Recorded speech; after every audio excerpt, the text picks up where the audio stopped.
know. Okay. Now call the meeting of the Carbon County Board of Commissioners to order. Please rise for a moment of silence, prayer, and the pledge of allegiance. God of mercy, in your hands is the earth and all that is in it. Let us pray for the people affected by flooding, forest fires, and drought. Help relieve the anxieties of the evacuees as they worry about their families and homes. Give comfort to the needy. Give strength to all those who have come to their aid. Extend your grace over the regions affected, that sorrow may in time give way to gladness. And help us to prepare for the start of hurricane season and any other natural or man-made disaster. We ask this in Christ our Lord. Amen. Pledge allegiance to the flag of the United States of America and to the republic for which it stands, one nation, under God, indivisible, with liberty and justice for all.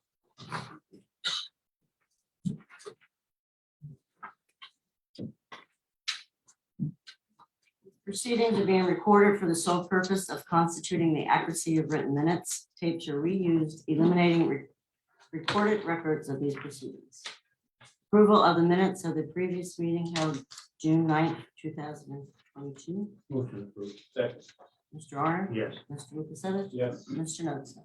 I abstain, since I was absent from that meeting. Are there any guests concerning county business? Mr. Armstrong. Hi, Craig Armstrong, Court Administrator. I'm just here to thank the Commissioner's Office for the chance to work with them during the past 5.5 years. This is my last day in Carbon County because I'm moving to Monroe County next week. Wayne's been here since day one. Colleen, of course, a lot of new faces up there. Bill and Tom, Ellie, Dan, of course, Chris and Randy. I just do appreciate the chance to work with you, learn more about the whole scope of government here, and big projects, small projects. We've found ways to work together. I really appreciate the learning and friendship and everything else that's going into it. Thank you, great, and we thank you for your service to Carbon County, and Court Administrator. And we wish you the best in Monroe County. We hate to lose you. We're losing too many people, and we hate to see you leave, but you know, we certainly understand people like to move on and move up. So wish you the best and continued success. Thank you. Thank you. And I've always given you a hard time, but you've done your job here at the county. I mean, it's, put it this way, Monroe County is gonna get a pretty good guy. And I wish you lots of luck where you're going. You should warn more Monroe County that you do like coffee and keep coming over here to see. Make sure they're aware of that. And cake. Hey, Hey, hey. I've asked kids for you. Okay. Moving along. Any other guests? Okay, move on. For the executive session, Phil? There was an executive session held on Monday, June 13th at 11:45 a.m. for litigation. One on Tuesday, June 14th at 11 a.m. for personnel. One on Wednesday, June 15th at 8:30 a.m. for personnel. Department reports, budget transfers, Move to approve. Second, Arner? Yes. Mr. Lukasevich? Yes. Mr. Knudsen? Yes. Supplemental appropriations, motion approved. Second. Mr. Arner? Yes. Mr. Lukasevich? Yes. Mr. Knudsen? Yes. Approval of check numbers 229387 through 229524 for expenditures through the general fund clearing account as follows, totaling $1,170,230.16. Motion approved. Second. Mr. Arner? Yes. Mr. Lukasevich? Yes. Mr. Knudsen? Yes. Treasurer reports, Move to accept. Second, Mr. Arner? yes. Mr. Lukasevich? Yes. Mr. Knudsen? Yes. Personnel reports for the county departments, Move to approve. Second, Mr. Arner? yes. Mr. Lukasevich? Yes. Mr. Knudsen? Yes. Acknowledgements for the courts and row offices, Motion acknowledged. Second. Mr. Arner? Yes. Mr. Lukasevich? Yes. Mr. Knudsen? Yes. Correspondence as listed, copy made available upon request.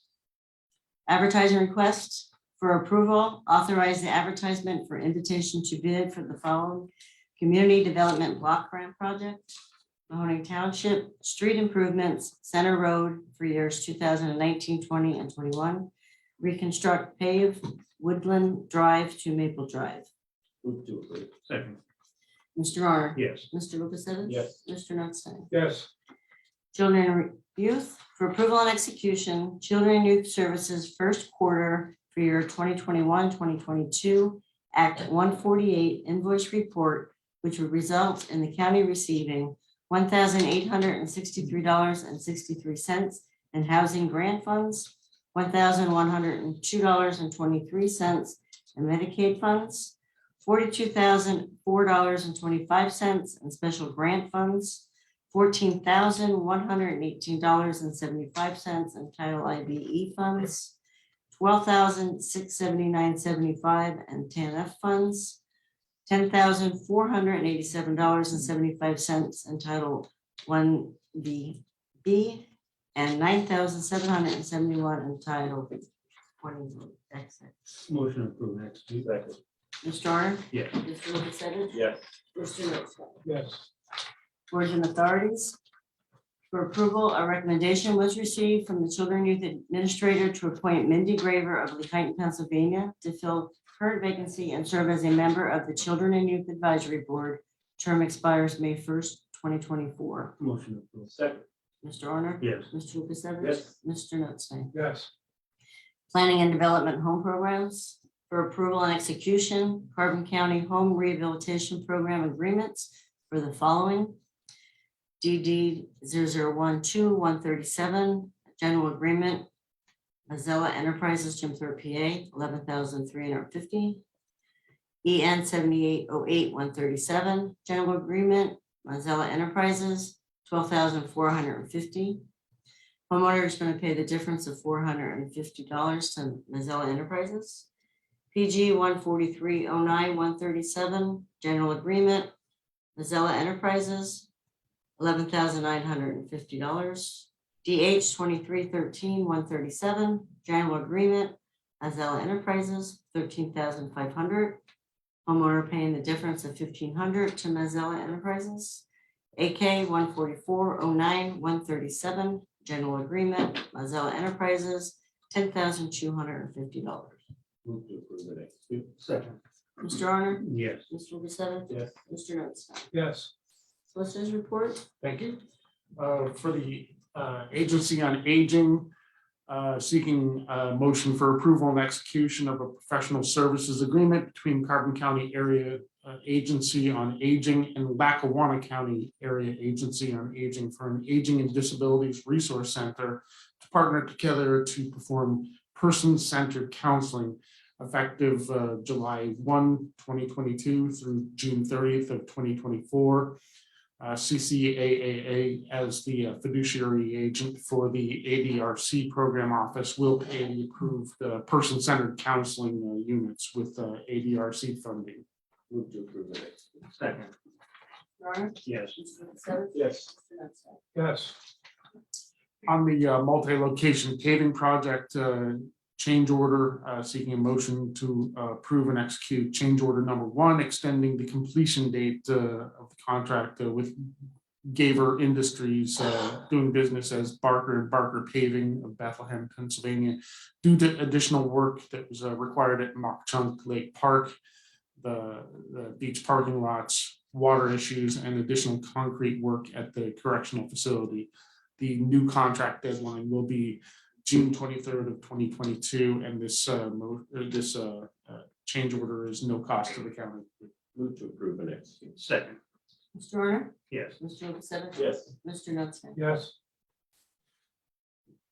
Another change order for approval and execution, change order number 2 to the contract with Gaver Industries doing business as Barker and Barker Paving of Bethlehem, Pennsylvania, to provide a stable sub-base for pavement to be placed at the Mock Chunk Lake Park Beach parking lots. The change order increases the contract by $68,648.39 for a new contract total of $945,034.71. Move to approve and execute. Second. Mr. Honor? Yes. Mr. Lukasevich? Yes. Mr. Notstein? yes, Communications, 911, seeking a motion for approval and execution of amendment number 1 to the tower and antenna license agreements at the Lehigh Tunnel Tower site with Radio Maintenance Incorporated of Reading, Pennsylvania, to upgrade the police F1 radio network to a 5-site simulcast system located in the southern end of the county, Palmerton, Franklin Township, and Mahoning Township, at an annual fee of $13,596 with a 3% increase per year. This would be an increase of $396 from the prior annual license fee of $13,200. And the fee increase will commence when the project is completed and operational. Motion approved. Execute. Second. Mr. Honor? Yes. Mr. Lukasevich? Yes. Mr. Knutson? Yes, and I just want to add that not only is it an upgrade, but it is adding a microwave dish for the police on the lower end of the county, which will greatly enhance the communications for police departments in those areas. On the community traffic safety project, seeking adoption and execution of a resolution authorizing the chairman to execute the agreement with the Pennsylvania Department of Transportation District 50 to provide the highway safety network access to the Department of Transportation programs for the community traffic safety project. Move to adopt it. Second. Mr. Honor? Yes. Mr. Lukasevich? Yes. Mr. Knutson? Yes, Also, as to the highway safety network, seeking a motion for approval and execution of an agreement with Highway Safety Network Incorporated of Pottsville, Pennsylvania, to prepare an application to PennDOT for the District 50 Community Traffic Safety Project. The agreement with the Highway Safety Network is for the period of October 1, 2022 through September 30, 2023, with the option to extend as necessary with the PennDOT approval. Costs associated with the agreement are covered through the CTSP grant application. Move to approve and execute. Second. Mr. Honor? Yes. Mr. Lukasevich? Yes. Mr. Knutson? yes, For fuel oil and off-road diesel delivery, seeking approval and execution of a motion, actually an addendum to the agreement with RFO Fuel Oil Incorporated of Lehighton, Pennsylvania, to add 525 Iron Street in Lehighton, Pennsylvania, to the on-call schedule as agreed in the original agreement. And in all other respects, the terms and conditions of that original agreement are controlled. Motion approved. Second. Mr. Honor? Yes. Mr. Lukasevich? Yes. Mr. Knutson? yes, Children and youth, motion for approval and execution of a service agreement with Avanco International Incorporated of Clifton, Virginia for the period July 1, 2022 through June 30th of 2023 for child accounting and profile system application service. Motion approved and execute. Second.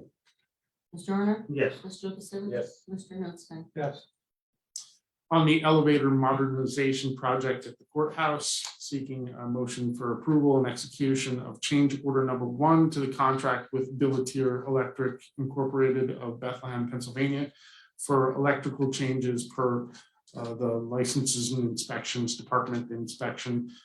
This is no cost and no change to the contract price. Move to approve and execute. Second. Mr. Honor? Yes. Mr. Lukasevich? Yes. Mr. Knutson? yes, Also seeking approval and execution of change orders 2 through 5 to the contract with Bognet Incorporated of Hazelton, Pennsylvania. Change order number 2 is new sump pit in the elevator shaft at a cost of $5,949.97. Change order number 3 is to modify the drain pan to a 4-sided containment. Per response to request for information, 0 cost.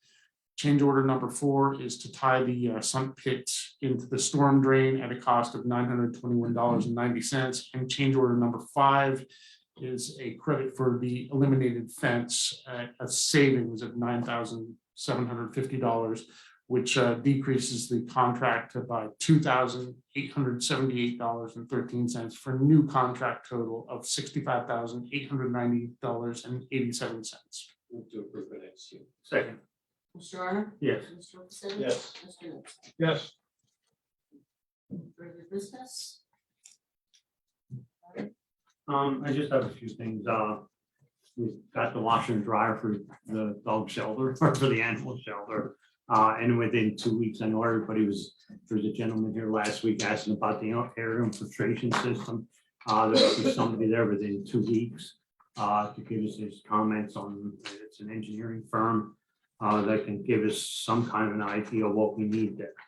And I'd also like to thank the CCTI and Bowenstown Rod and Gun Club. They initiated that thing where they were collecting for the dogs. And I think one of the things that came out of it, I think the kids really liked the dog shelter. And I think one of the things that the director said, it's good to see the kids helping our furry friends.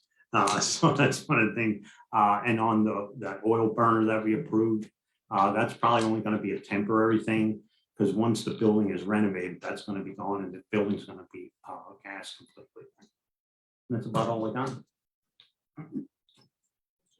Yeah, first and foremost, I want to congratulate Jason Shellhammer, our Director of GIS, who was recognized at this week's County GIS Professional Association's conference in State College for his commitment to GIS at the county level and dedication to the goal of improving geospatial practices in the Commonwealth. And I think anyone who goes on his GIS hub and look at it sees a true testament to everything Jason does to maximize that platform for the benefit of the residents of Carbon County and beyond.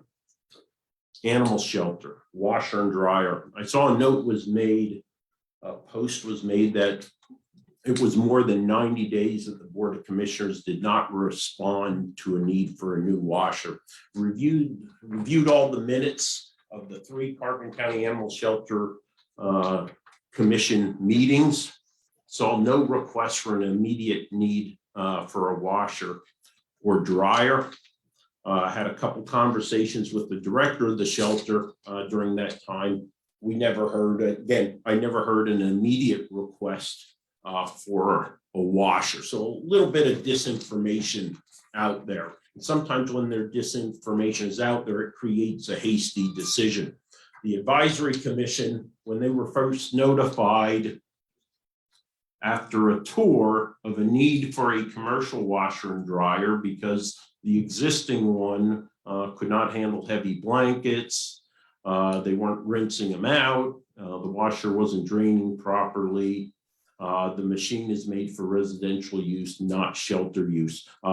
They took it upon themselves to conduct a methodical analytical process to determine the best washer and dryer for that facility.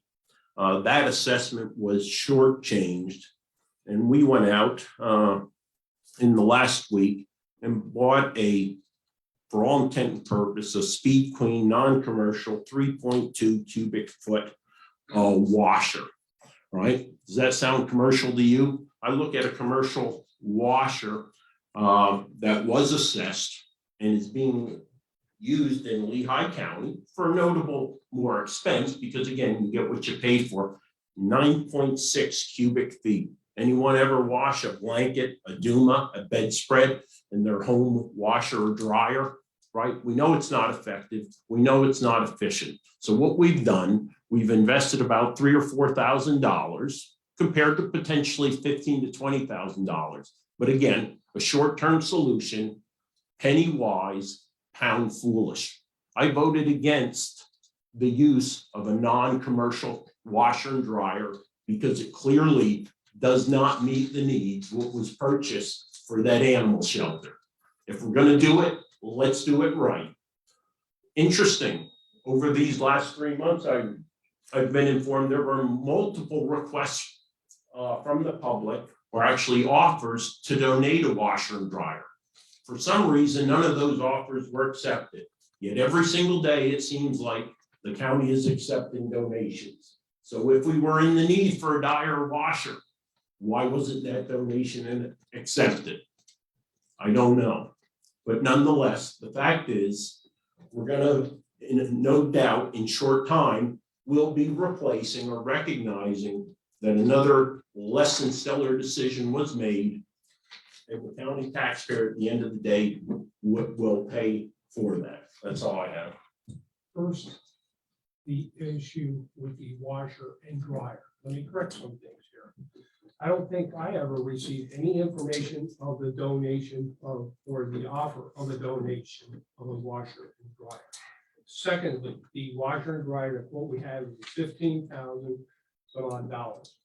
The other problem does not fit into the comm center. We would have to put in sub pumps, add an addition on, and it could possibly be another $5,000 to $10,000. Plus, who is going to draw up the specs, the bidding process that we have to go through, et cetera, would draw out the time frame. If you want to proceed, I'm okay with that and making it a permanent, well, I shouldn't say permanent, all washers or dryers break down. Yeah. But if you want to proceed, I would go along with that. But the immediate need is now. It's an embarrassment to this county for it to have gone on this long. We needed to move forward, get the temporary solution. It's not the best solution, but we need to proceed. And if you gentlemen would like to proceed in looking at what we have to do or move to that industrial washer, I would say, then let's do that. I'd say, Wayne, let's just let the advisory commission continue the process of examining it, and based upon their recommendation, we make the ultimate determination. And I just want to chime in on that a little bit too. I mean, I was the one that investigated this now. This appliance came from Cox Appliance, and I looked at 3 different areas. And I was just going by them also, that they said that this was a 5-year warranty. And we're looking at something here that we have $7 to maybe $15. Now we're taking recommendations from somebody that has $147 or whatever in their kennel. We're not like that kennel. And a lot of this stuff, I think we have to resolve is what this advisory board is going to be, because it's confusing. We don't have the guidelines for them. I mean, and technically, they're not a board until that's put in place. And we're still taking the recommendations from it. And I asked them on this issue. I think I got 1 or 2 back that gave their comments on it. But to me, again, what we have in our bylaws that we're projecting here to put into place, this looks to me like it's going to be a nonprofit. It's not going to be with the county, and we're getting rid of our liability. But if we're getting rid of our liability, they're going to still be in our building. And I don't want to put you on the spot again about a question again, but it's a comment. If they're going to stay in our building, we're still liable for liability. We have to worry about the safety in our buildings. If they're in there, we have to keep it up to standards. Why are we going in the direction? And you can't tell me it's not going in the direction of a nonprofit, because if you look at the bylaws, it's been corrected by 2 attorneys. And I've been asking on what is this? Is this going towards the direction of that? And nobody says no. And when you put it in, when that advisory board is in charge of the dog shelter, that is a nonprofit, and we're losing direction. We're losing grip on that, of what the intent of this is for. Now, is that what we're going to do? We're going to turn it over to them. I'd like to know what the intent is here. If the intent is to get rid of the dog shelter, or is it going to stay at the county? Because number one, it costs, I think, $178,000 to keep this shelter going. All right. Is this nonprofit going to be able to take, and you can write all you want, Chris, because that's what Jeff said at our meeting that night, $178,000. That isn't even some of the things that we actually put in there, I think, that are donated. And are we going to be able to, is that nonprofit going to be able to come up with $200,000-$300,000 to operate a shelter? Because you look at that shelter in Allentown, they take dogs from every other county. They're run as a business to make money.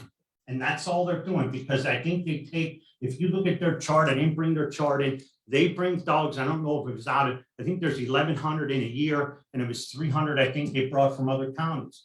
We're taking care of our county right here, right now.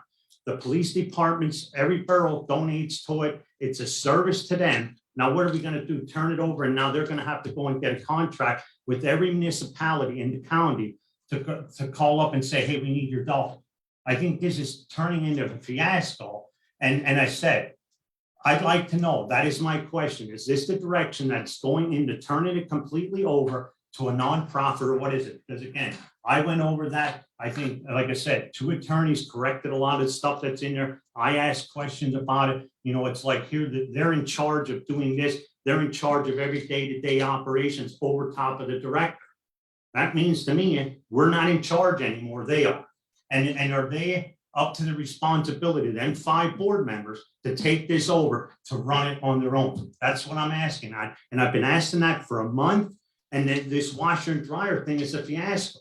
You know, we're looking at something that we're putting a machine in here that you're gonna be able to wash enough stuff for $50, and we have $7 and 7 towels to wash. I mean, I think it's absolutely ridiculous. You know, there's always a problem with this, like, I mean, you're really kidding me. We're gonna spend $25,000 to $30,000, have an engineer come in, and it costs us $4,000. And I respect a lot of our vendors that are in the area. If I went to Lowe's and I went to Cucks and they're telling me this is, and they have a 5-year warranty on, I trust them that that's gonna last. You know, we have somebody coming in here from another county, one person that is a salesman for their type of washer. And now all of a sudden, that's what we're gonna buy. I mean, I just don't get it. We're supposed to be transparent with everything, but we're not. So that's the end of my conversation. I had enough of this. Okay, so bylaws. So the commission elected one of their members to draft the bylaws. Just so happens that individual happens to be on a nonprofit library outside of the county. I suspect, as was in my email that everyone received, that he based his draft of the bylaws on the bylaws which he knew, right? You go with what you know. That's how he wrote them up. And they've been circulating in here for comment now for what? About 6 or 7 weeks. Okay, they were a draft, non-decisional, right? Make your input. $178,000 budget for that shelter. What do we know about every year? That significantly underfunds that shelter. How do I know that? Because we continue to take donations, right? So we're not paying to cover the actual needs of that shelter. I have numerous conversations with the shelter director. Put in a realistic budget, right? A realistic budget is, what does it cost Carbon County to run an animal shelter? And that's what we have to fund. And that funding primarily comes from, where do governments get their money? Revenue, right? That revenue comes from either fees or taxation, not begging. Doesn't mean we don't appreciate the gracious donations that have been made. We do. But again, that's not how a government runs and does essentials and provides essential services. You do it with a budget. You do it with revenue, taxation, and fees.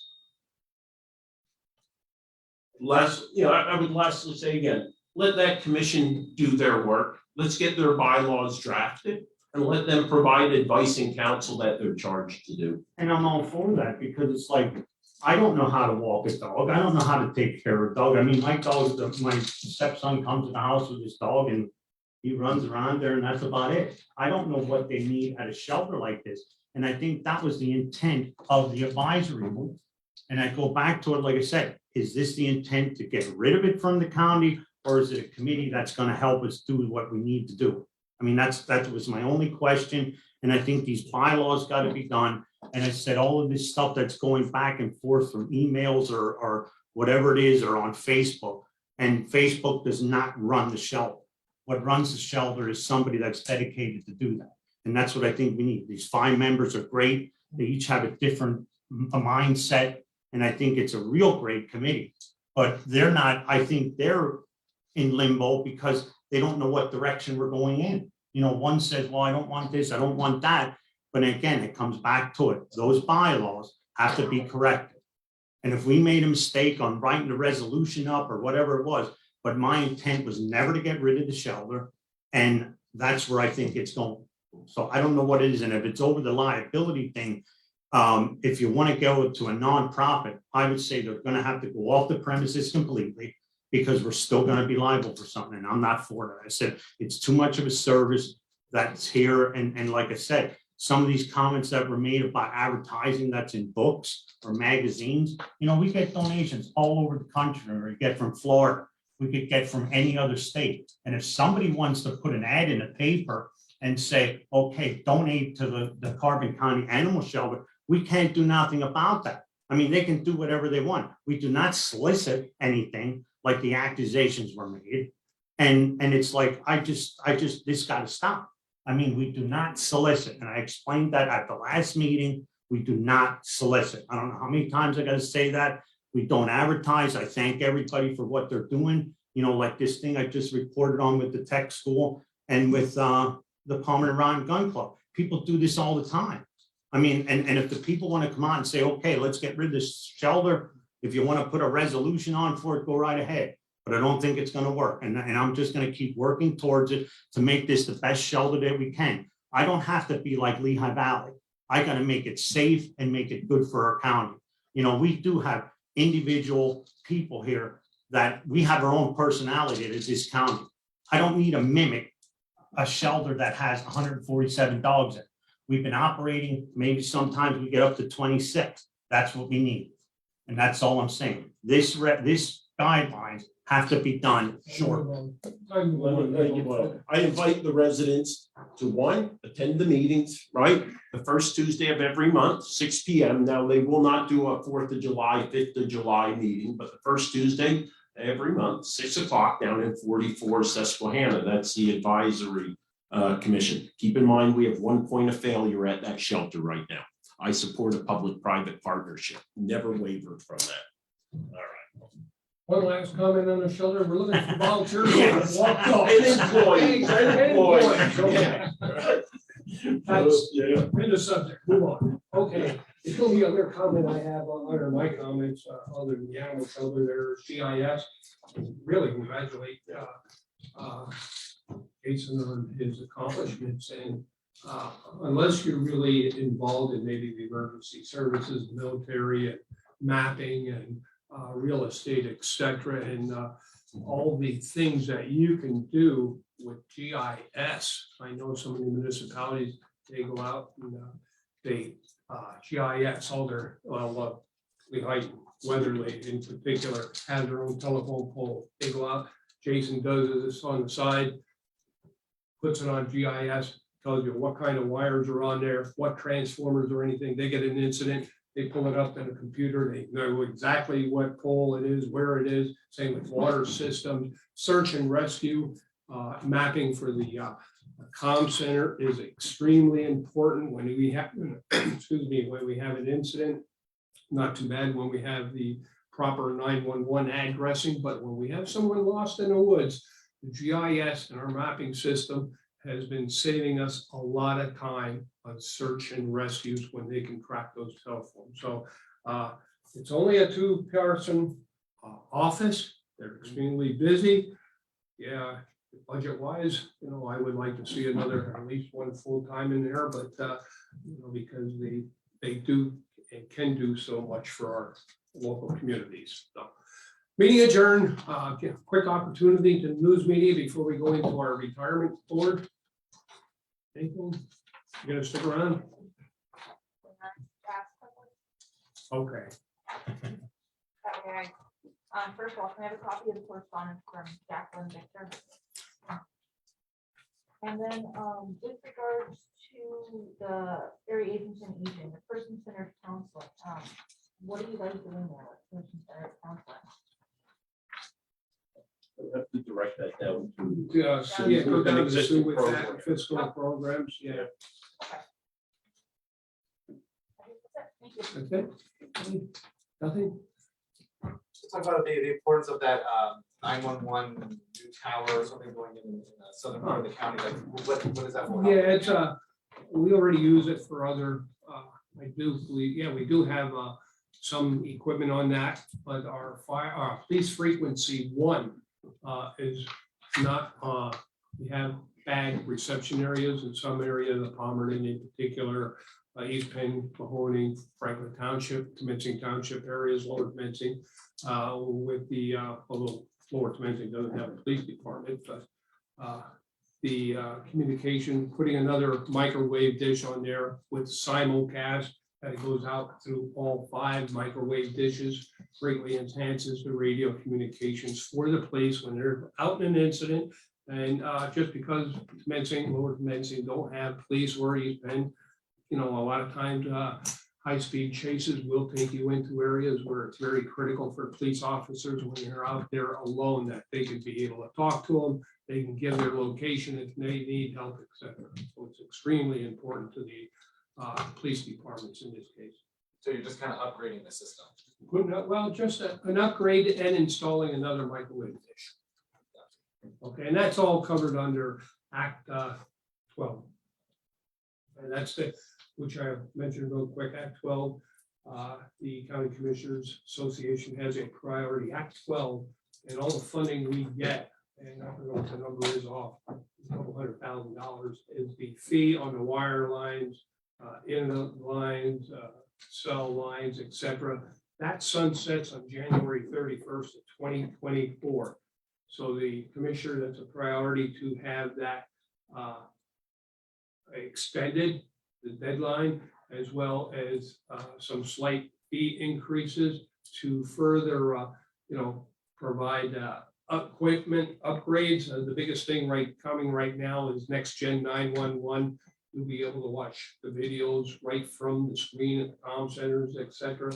So it's getting, and there is some federal money coming through, but that's going to be a few years away. So, yeah, our system is up and it's up there with the best of them, I would say, with the technology and everything. And technology is changing all the time. And Next Gen will tell you if in a building such as this now with a new phone system, or if you're over the internet, it'll now tell you exactly where that office or where that call is coming from. Right now, you get a call in, let's say, the courthouse. You don't know which area of the courthouse. This will narrow it down right to the office. Thank you. Okay. Any other questions before we move on to retirement board? Sir, would you like to come up and join us here?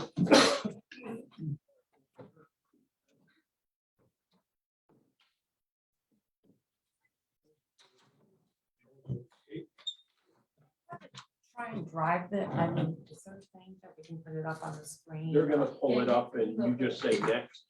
Okay, that's great. Yeah. I'll do that. Okay. All right, now call the monthly meeting of the retirement board to order. I'll turn the meeting over to our secretary, treasurer, controller. Thank you, Mr. Chairman. First, we'll start with the approval of the minutes from the previous meeting held May 18th, 2020. Move to approve. Second. Mr. Zelinka, Yes. Ms. Faircheck, yes. Mr. Nutt. Yeah. Mr. Lukasevich. Yes. And Mr. Arner. Yeah. Okay, next, guests concerning retirement board business, we have Sarah Wilson joining us in a few minutes from Marquette. Any other guests for retirement business? A report of executive sessions, there weren't any held. Next, we'll seek a motion to ratify the warrant. That's checks number 40809 through 40816 and direct deposit 7017118 to 7017520 for the month of May. Motion to ratify. Second. Mr. Zelinka, Yes. Mr. Svercek, yes. Mr. Arner, Yes. Mr. Lukasevich, Yes. Mr. Arner, no Stein. Yes. Next is the retirement activity report for the month of May. We had 4 retirement refunds, 1 superannuation retirement, 2 retirees who passed. And that was a total disbursement for the month of May of $487,218.58 for a portfolio value of May 31st, 2022 of $87,221,363. I'll always like to express our condolences to the Jacobs and Cuck families on behalf of the retirement board and the passing of their loved ones.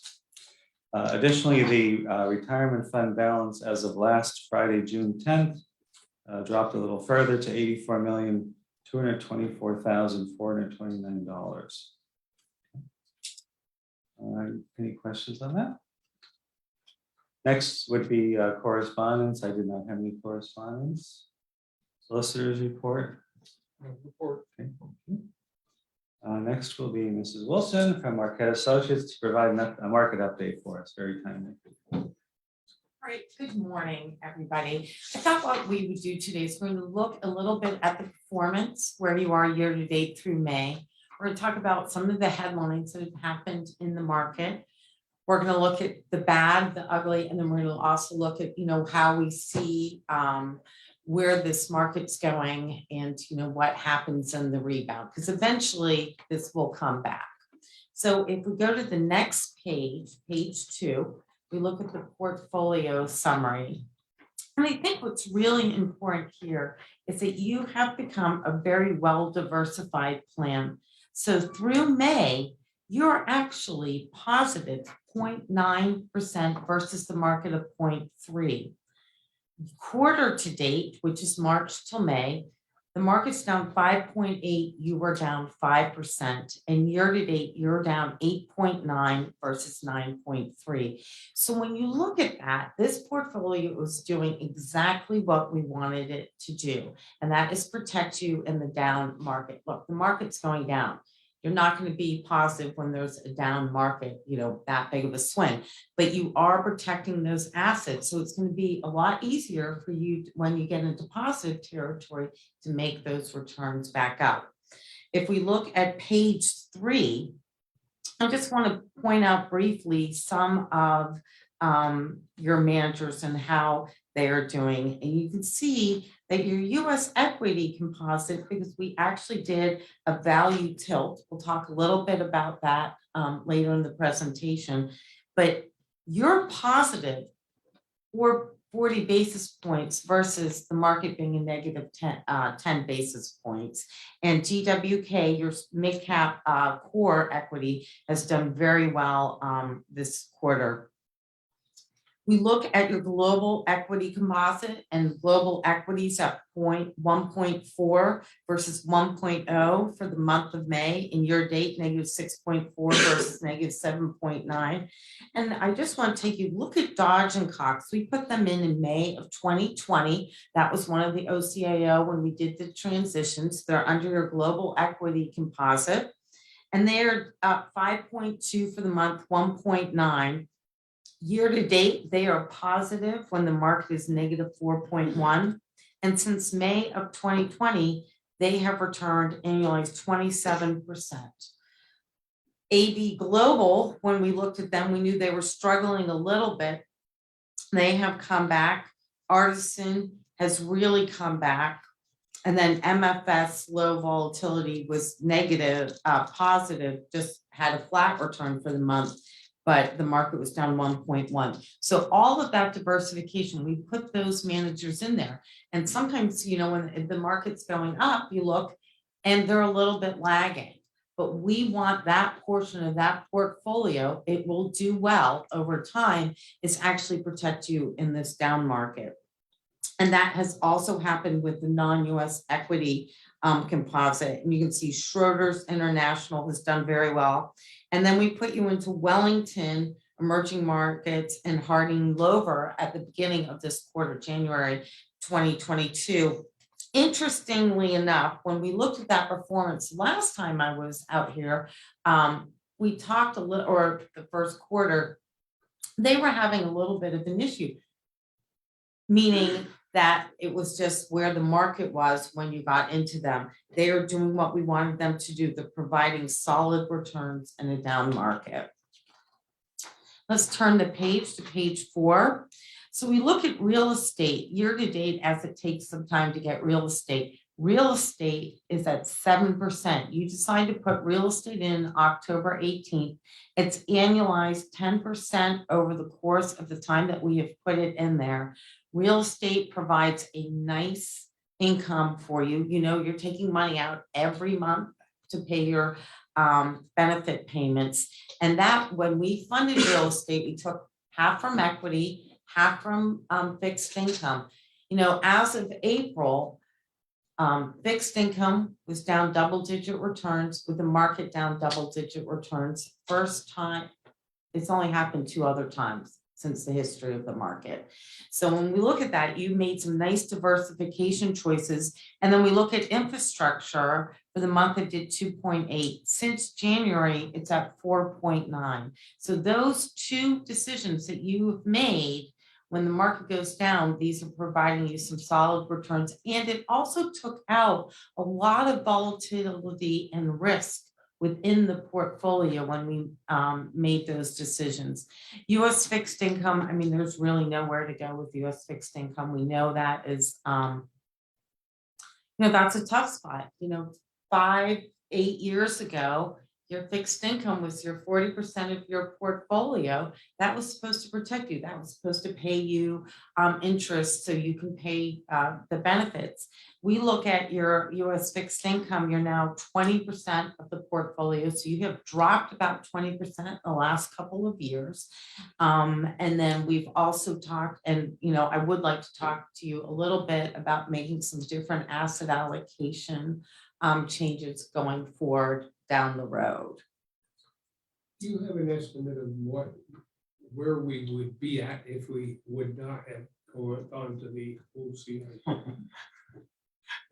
Well, It's a difficult question, but- I'll tell you what would have been an interesting thing, is that we look at this, I look at this every week. We look at as a committee every week.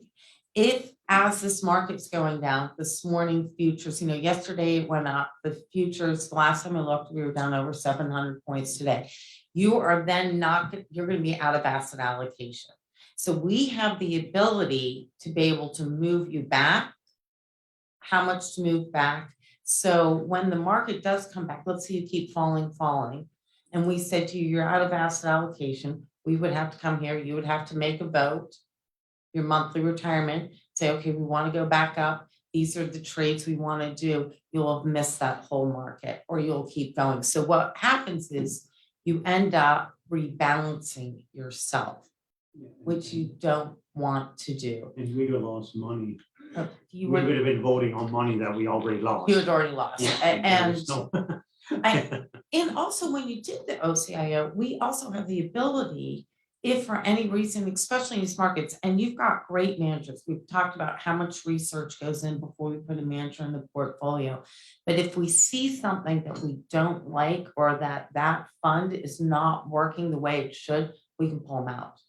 During COVID, once you became OCIO, we were doing high yield part. You had a high yield on the Lord Abbott. We were able to put that in, pull it out, and make those decisions without doing a board meeting, you interviewing 3 managers and making a decision what 3 managers to do. So it has really benefited you. And I do congratulate the board for doing that. I think it was, and we're starting to see many more institutions just saying, traditional consulting is not where it is anymore. You got to do discretionary in these markets.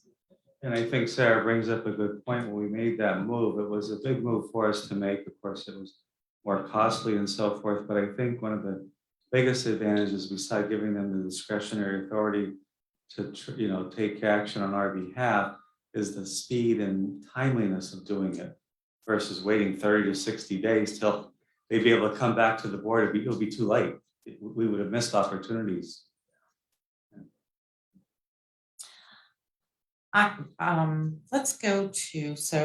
Let's turn the page. We'll go to the next section, asset allocation. I just want to talk a little bit, so we'll turn the page to that. Next, what we're talking about is, all right, so the Fed raised rates, and they did rates by 75 basis points, the largest increase since 1994. All but only one member voted for the 75. One member wanted 50 of the committee. So we raised it in 50 basis points in May. In March, we raised it 25. One of the reasons why we see rates are being raised is that the Fed has come out and said we are going to control inflation.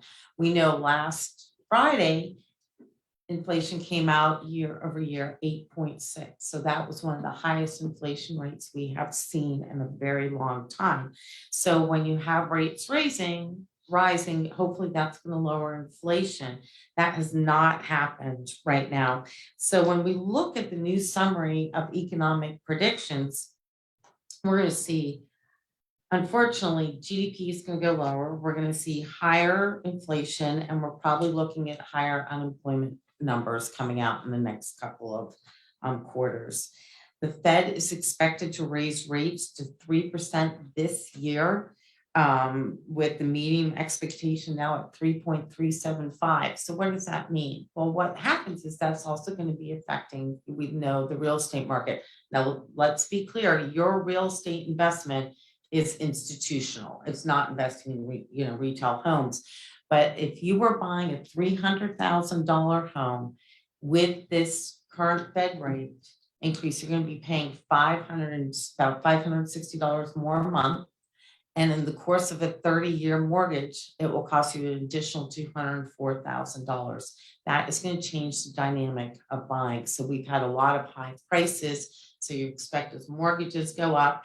And, in the 80s and 90s, still look where mortgage rates were, 13 at one point. So it's not, it's going to be a hit now, but eventually it will smooth itself out. We saw yesterday, after the Fed raised rates globally overnight, the Swiss bank raised their rates for the first time in 15 years. And then we look at what's happened. Both the S&P and the NASDAQ, probably the Dow as we're talking, are now in bear market. We look at the roughly S&P's down 21% and NASDAQ 30% from its all-time high in January and November. And the Dow is down about 17% from the low high in January 5th. Let's turn the page. We'll go 2 pages. There, let's go to Exhibit 1.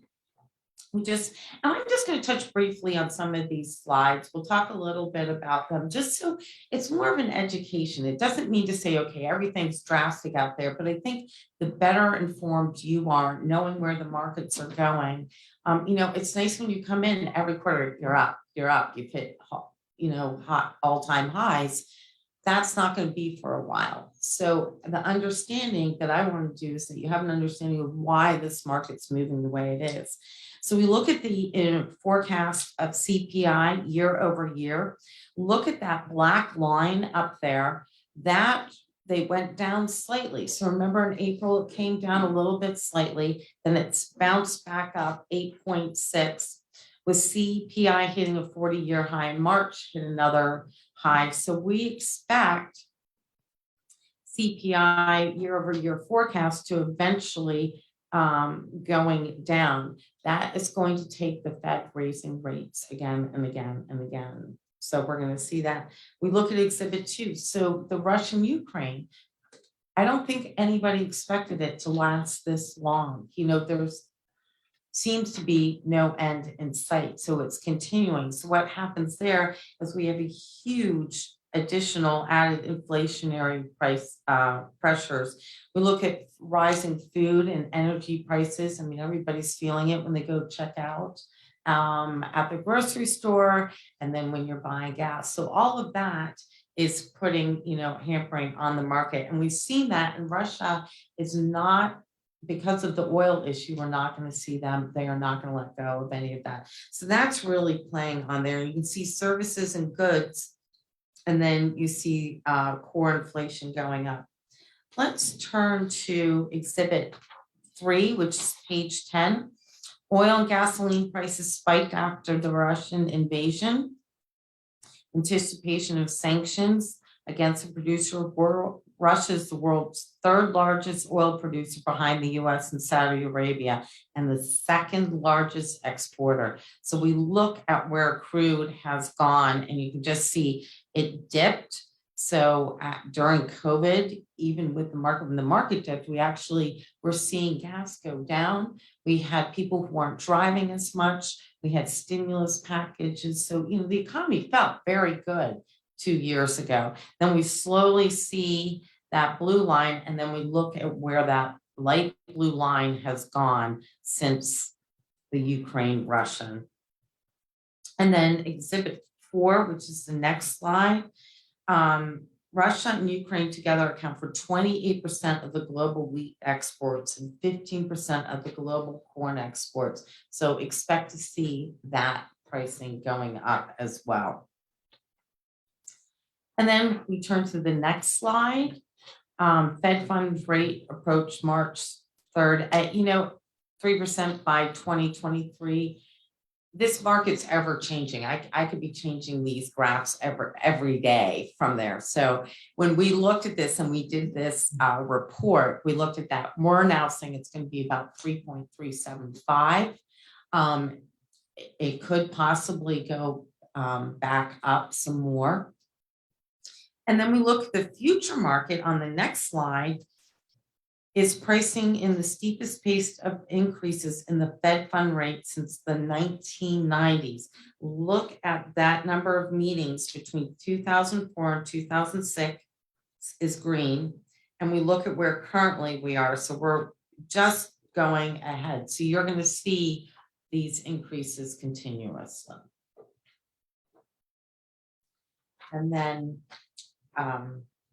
let's go to, we can go to the next tab. We look at the US labor markets remain extremely tight. Nominal wage growth has been strong. Increasing inflation has eaten to the consumer buying power. Last month, and that is page 14, last month, Target and Walmart had missed some expectations because people were going in and buying food. They weren't going in buying food and then buying the big ticket items. So we've seen a change in consumer spending. We also know that labor market, we've looked at that since COVID. You've got more jobs than employees wanting, being able to fill those. So the labor market really had an issue. They had to come out and say, okay, we're going to offer higher wages to be able to entice employees. Well, that's going to start reversing now because it's going to be a lot harder to offer higher wages. You're also going to see when the consumer is paying over $5 a gallon for gas, they're going to think twice about going out to eat twice a week. You're going to start seeing the spending, especially when mortgage rates go up and you see the market housing thing is with mortgage rates going up and the young or the first time buyers, they had a little bit of money to save. Now they're taking their savings out to pay their day-to-day for their day-to-day expenses. So it's going to be a little bit of a tighter market. We're going to see that as well. And mortgage applications have fallen as 30-year mortgage rates have spiked. We expect that to happen. One of the things that we are going to see, I believe, is that remember in 2008 when we had the MBA crisis, everybody had these mortgages and then people could not, then they refinanced and they couldn't afford the mortgage payments and they, did a lot of low grade lenders. We're going to probably see that again. So during COVID, a lot of people were able to do mortgage forgiveness. Well, it didn't mean you have to pay your mortgage. It just meant you could kind of put it on the side and then they're going to refinance you. Well, now they're going to refinance you. Or people who took out, refinance their home was worth $300. Now it's worth $250. They can't afford it. Everybody did a lot of spending when money was cheap. And a little bit of that is going to come home to roost. We also think that the regulators, mortgage companies were so regulated after 2008. And as we know, sometimes that kind of slips. So that could be another part of the financial crisis. We probably will not see that probably till next year later, because all of these things do take time. And then some of them do get priced into the market. So maybe when that comes out, we'll hit the bottom, come back up. So we're not going to see it as bad. It's disastrous. Are there any questions so far? All right, then what I want to do is actually go to slide 20. So that's slide 20. We put a lot in here for you to go review, but I just want to do the highlights. So year-to-date decline largely has been driven by big tech.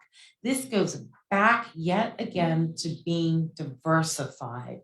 We see here that you look at that, the bottom 8 include Microsoft, Amazon, Apple, Facebook, Nvidia. Does anybody know what that is?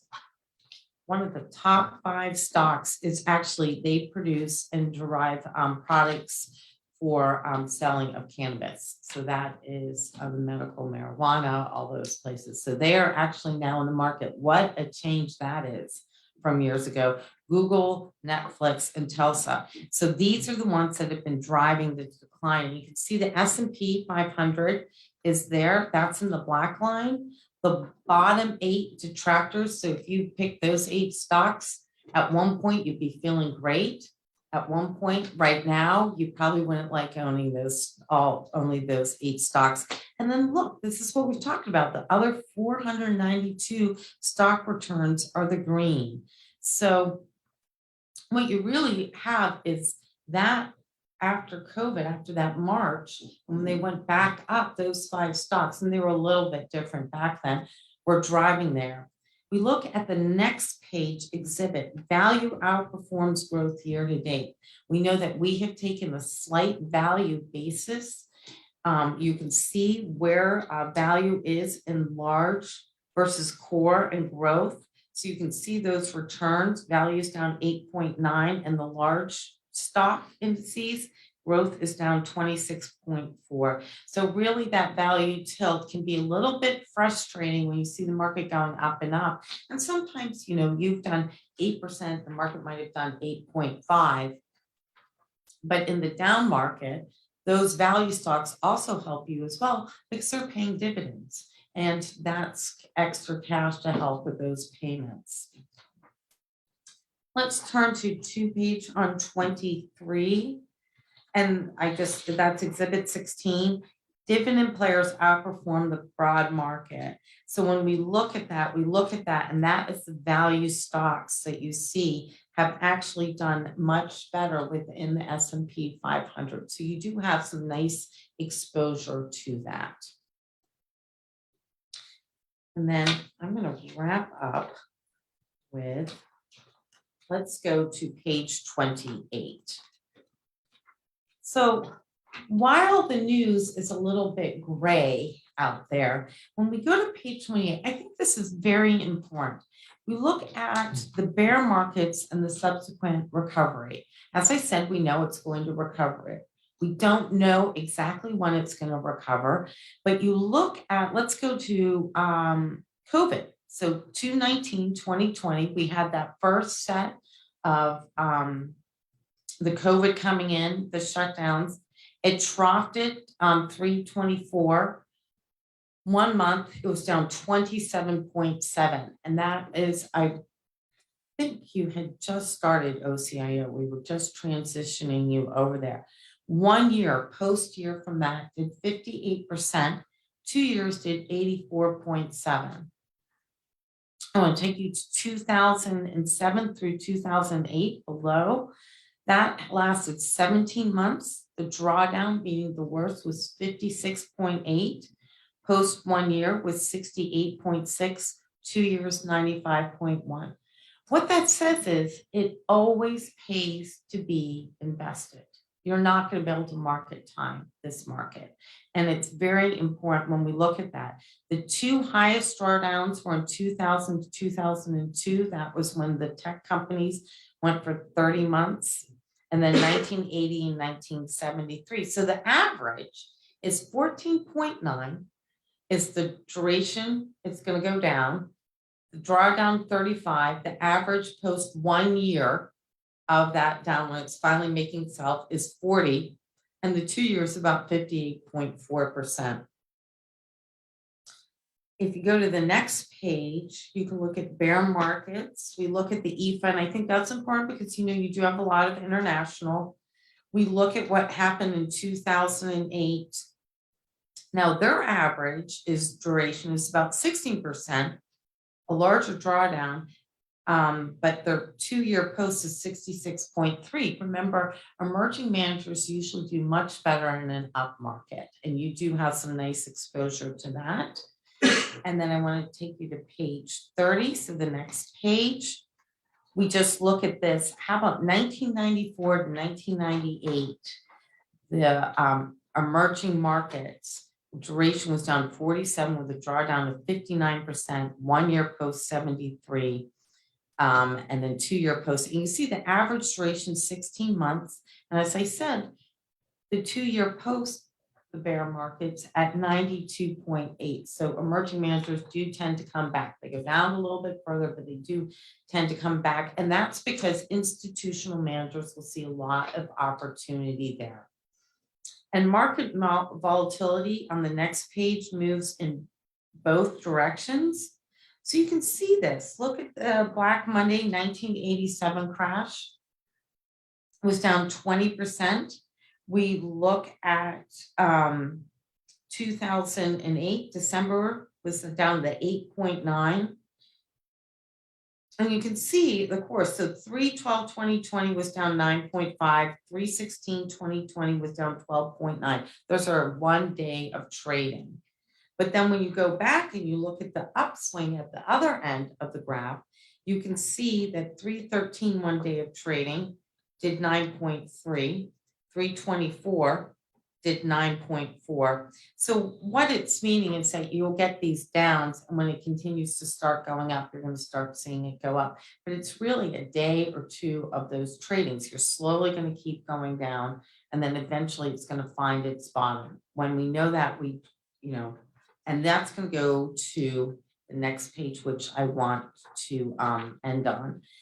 Market timing can be dilutive of portfolio growth. So remember 2008, when you were here in 2008, and we were working with the county at that point, you did not deviate from your investment policy. You did not make an asset allocation change till down. What we did, and we saw our clients and we guided our clients in doing, and this is when there was really, most clients were in traditional consulting relationships, as we said, to dollar cost average back in, just put a little bit in, put a little bit back in, don't deviate from there. Look, if you do no days excluded, look at that graph up there. You start with the dollar, value of dollar, you're 28.03. If you take the 5 best days excluded, you're at 17, and the 10 best days excluded, you're at 11.46. So the point is, you've got a great investment policy. You've worked very hard on your asset allocation. You've made some great diversification choices. Yes, the news is very ugly out there, but you are trying to protect this. You've done a good job protecting it in the down market. I think our manager selection on Marquette has done very well for you. And hopefully, in the next 6 to 12 months, we're going to see some light at the end of the tunnel. It's not going to be quick. You're going to see a lot of days going up and down. But I think you are well diversified to be able to kind of get through this. And the one good thing you did do is, remember, you lowered your actual rate of return. That was a very good thing. You're meeting your ADC payments. We see counties that aren't able to even meet their ADC payments. You are very well funded. You lowered the actual rate of return. Would I love to see you keep lowering it? Absolutely. Probably not going to be able to do that the next year or two, but when you are, we'll look at it every year. And that is why going into something, like the infrastructure, lowering your fixed income that wasn't going to help you, doing the real estate, doing the global, doing the active management within some of those asset classes has helped the portfolio. Are there any questions? I have a question, Sarah. Is there anything else that you or your firm could recommend to the county to give us any more defensive protection while staying obviously in compliance with our policy? Right. One of the things that we can do, and I can do an education piece when I come out in August for the quarterly, is you can add in what we call defensive equity. It is a kind of an option call. We would have an education play. It's defensive equity. What it does is it takes, you're covered by the 30-year treasury, you bind to the 30-year treasury and the S&P 500, and then Parametrics is one of the managers we use, and they will do 25% of options, covered calls, and just saying where they think the market's going to go off of that. It's been it takes a little bit, actually, it sounds, you could say options and calls are risky. It actually takes a little bit more risk out of the portfolio. It's not there to go, 10, 20%. It's to give you an extra premium on the market going. So that's something we could talk about. We did say fixed incomes at 20. It would maybe require lowering fixed income to 18%. I really would not have a problem suggesting that to you because fixed income is not going anywhere. So we can do a little bit of an update of an asset allocation. We'll do some education on that, and then you as a county can decide. I have that, not only are we seeing that in all of our county plans, we've also been able to, because of the size of Marquette, offer it to a lot smaller plants. So all of our municipal plants who can't get in to infrastructure or timber or private credit are doing that. I think right now that would be the only additional add because it's a mutual fund. We can put you in that. You can trade it. It's liquid. Going forward, I know that you might have some of your counties talking about private credit. I wouldn't recommend that for the size and where we are in this market. I just think adding a little bit more diversification, and if you'd like, I can do that education for you. And are you indicating that some of your county clients are already using that? Yeah, they are. I think when we took over as OCIO last year, you were in a great portfolio, but it's very traditional, the year and a half. So we've spent a lot of education going in, really making these changes, and well done for all of you as a board working to do that, because I think you are really have long-term have the health of this pension plan is going to benefit from the decisions all of you have made. It's just, you can't do it all at once because you do, it gets too much. So I think this would be a nice add-on to look at. Any additional questions for Sarah? Come a long way. When we started here, when I started, I think we only had 2 investments. You did, Yeah, 2 investments. And now how many? right? Good progress. Thank you. All right, thank you, Sarah. Anything for new business for the retirement board? Anything under old business? Any further business? Thank you. Mr. Chairman? We adjourned. Thank you. Thank you, everybody. It's nice to see everybody. Yep.